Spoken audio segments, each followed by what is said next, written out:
to play-in games on a Tuesday night. We're going to talk about both of them. My name is Shlomo Stark. My name is Levi Jacob. And this is the NBA Daily Recap in 15 minutes or less. Levi, game of the day, obviously. Play-in game of the day. Golden State, Memphis. What a game. Great game. My note from the Warriors game stands. The Warriors look small. Like Zach Edey and JJJ, I felt like when they needed a bucket in the paint, they could get one. The only issue was foul trouble. That's why they weren't really available. But I think this game came down to what Bill Simmons talks about a lot, which is who's the best player in the series. And the Warriors were the better team, but if the Memphis had the best player in the series, I feel like they would have won it. But it was just Curry at the end. It was like Curry. And he came through like he's done many, many times. And he's such a good shooter. He's so good at twos and threes. He's so good at like running around and getting open. Like at one point, Scottie Pippen Jr. was just basically just hanging on his jersey and like is like, you are not getting the ball. Anyone else but you. Jimmy Butler made a nice mid range, but like it was all about Steph Curry. He had 37 points. He didn't even shoot that well, 9 of 22, but just when it mattered at the end. And we have to talk about Jimmy Butler. Jimmy Curry came alive in the fourth, but Butler was great in that first half. He finished with 38 points, 12 of 20 shooting, 12 of 18 from the line. Memphis, it was Desmond Bane who was the guy. Edey was huge. He didn't shoot well, but he was just a big presence in the paint. 17 boards. And Ja was solid, 22 points, 9 of 18 shooting. He was like their guy. When they needed a bucket, they turned to him. But it was a great game. I now think that the Grizzlies will win. They'll beat the Kings or Mavericks. I think after watching them tonight, I was impressed with them, at least somewhat. But yeah, that's my takeaway from this game. What about you? I think that they're missing Jalen Wells, the Grizzlies. That was very apparent. This Kerr Kuminga thing is very interesting to me. Like did he touch the floor? I only got there at late. Nope, he didn't play at all. Yeah. Yeah. It's just very interesting for such a raw prospect that's been now, I think, there for 3 years, I want to say. That there's just like they haven't found any useful way to use him in a system. I think that it's also partially because of the same way they wanted D'Angelo Russell out. Like he's a young guy, not the highest basketball IQ is something that really bothers Steve Kerr. But he really is a weapon that they could have used. Like, I don't know, you look at them out there, like you're saying, like they need size, but they just need physicality. Like Gary Payton II, is I don't know. He like when I'm watching out there, he just looks very small. And I think he is. I think he's like 6'3" or something. He's very small, but against the Grizzlies even, who it's not like they have so much crazy size. Zach Edey, like you said, was definitely a presence. Also, Jaren Jackson Jr. has one of the strangest shots I've ever seen in my life, but it goes in. It goes in. Ja also was out for some time. They're a very formidable team, but also they went on that run when Ja was out.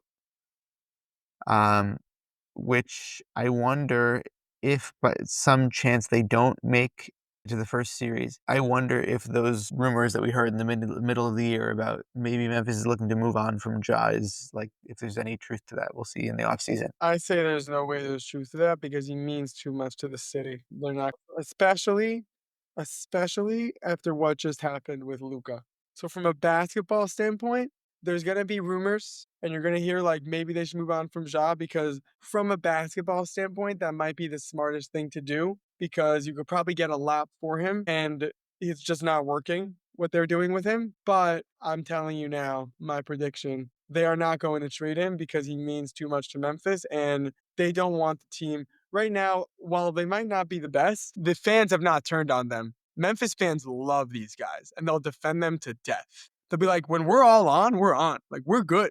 Like, you hear Verno on the mismatch, he's like, we're good, baby. Like, so if you get rid of Ja, maybe it works, maybe it doesn't, but you risk like losing a real fan base because Yeah. there's like a lot of Ja fans. And I think after seeing what happened with Luka, they're just not going to they're not going to risk that unless there's a Godfather offer, which for Ja, I don't think there is because if there were, if someone wants him that badly, he probably wouldn't be worth trading. Looking at the team, Jalen, like we said, Jalen Wells was a very important piece of this team. I just don't know what you do to make this team better, I guess. Maybe the answer is that Edey needs to be... Edey and Wells are going to get better every year. But that's what we thought with Gigi Jackson would get better from last year to this year. And I don't know. They're a very good team. He's special.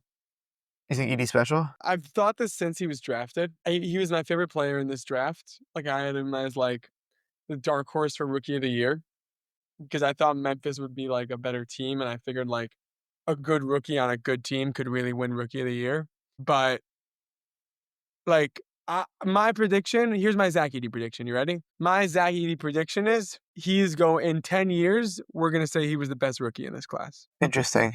Like, Well, better than Ristashay, better than Sarr, better than Missy. Um, Castle? ooh, I forgot about Castle. Yeah, why not? Make the take. We're already here. Why not? I went for it. What do I have to lose? Yeah, Do you think he's I gonna do start think I'm shooting? better than That's my only Castle. question.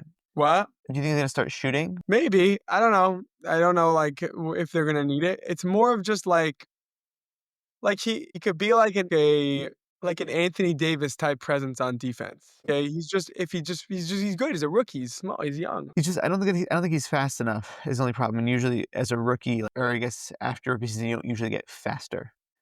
No, I don't think he's gonna be Anthony Davis. Anyway, listen, I wasn't so impressed with Ristashay. My point is my point was more like this rookie class isn't that good.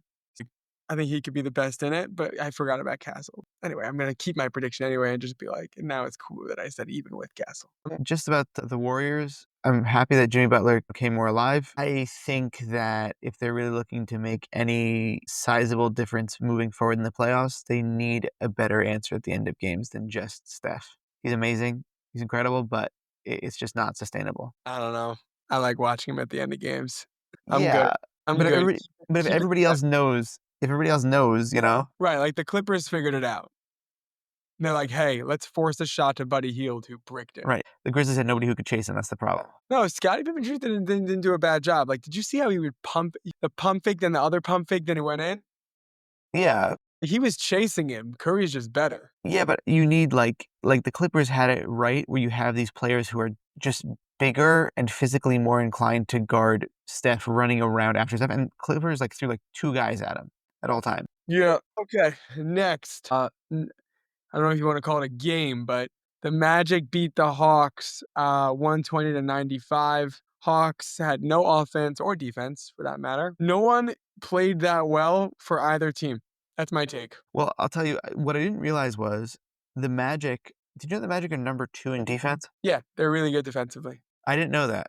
I didn't know Yeah. they were that good Well, I didn't know defensively. they were number 2. I knew they were a top defensive team. I'll be honest. I knew the Magic were really good at defense, and I knew the Hawks were really bad at defense. So they got the Magic though got up big on offense to start off with. Black, by the way, also is like really coming alive right now.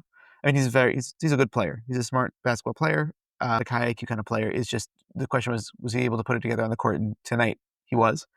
That size really helped him against Trae Young, but they were able to get out to an early lead and then just kind of sustain that throughout the whole game. No, I think I was saying that 120-95 is a big margin. I think like in most games, right, they'd say like, okay, it doesn't tell the full story in the last minutes. There was a separation, whatever. It was kind of the full story of this game. The Magic completely just took over and really made sure that they were in the playoffs. Yeah, the Magic played well the first quarter and the fourth quarter. First quarter, they outscored the Hawks 32 to 17, and the fourth quarter, they outscored the Hawks 40-22. Also, Trey got ejected. Trey got ejected. That was big. He was like, it was also such a stupid ejection. He was like keeping the ball away from the ref, not giving it to him. Then he threw it to him. That was silly. Like they're already down very big, and it was the fourth, but it was Yeah, just but it was something. like, come on, man. Like it's a playing game. I mean, it's a big game. Like, you don't do that. One thing I will note: Magic shot 28% from three, but the Hawks shot 19%.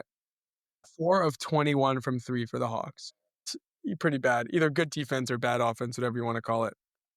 Are you excited for what are you more excited for, Boston, Orlando, or Golden State, Houston? So I think that this is actually one of those scenarios in regards to Golden State, Houston that people were talking about, like in terms of kind of maybe flipping the series and having Golden State beat Houston.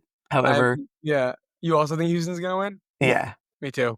They have too much defense to throw at Curry. It's Dylan Brooks, it's Amon Thompson, it's like they have such good defense, and it's the perfect team to, just, take him down. They have all the guards to throw at him.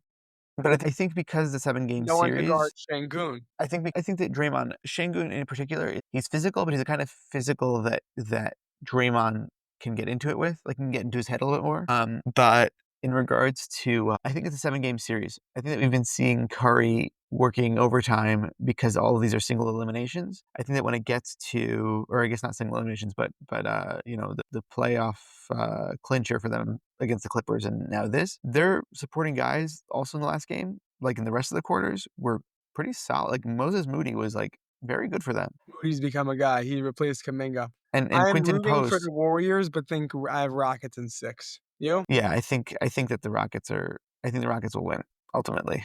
Okay, Boston Magic. I have Boston in 4, maybe 5. I think 5, but I think out of all the scenarios, this is like out of all the scenarios of who could have played Boston, I think this is fun just because of the forwards competing, and I think also because Jaylen I Brown is like the like weird. Paolo Tatum battle. Yeah, it's gonna be fun. Also, Okay, Paolo can show Tatum how to, you know, properly be a primary scorer. I love it. Okay, tomorrow we got Miami, Chicago, and Dallas, Sacramento. I wouldn't have done 7-8, 7-8. I would have done 7-8, 9-10, 7-8, 9-10 because like this is such a boring night. Like the 9-10 slot is like super like with Phoenix and Dallas, Sacramento will probably lose to Memphis. You know what I mean? Like you Yeah, give me yeah. like But I think they're trying to give priority to the seeding. you're saying rest? Yeah, to the higher seeds. That makes sense. It's annoying, but Yeah, that actually makes sense. Okay, so that's tonight. We'll hopefully recap it tomorrow. We don't know what our story is with because there's a holiday, but we're gonna try to recap both games tomorrow, Friday night. Okay, so we're not gonna be recapping that.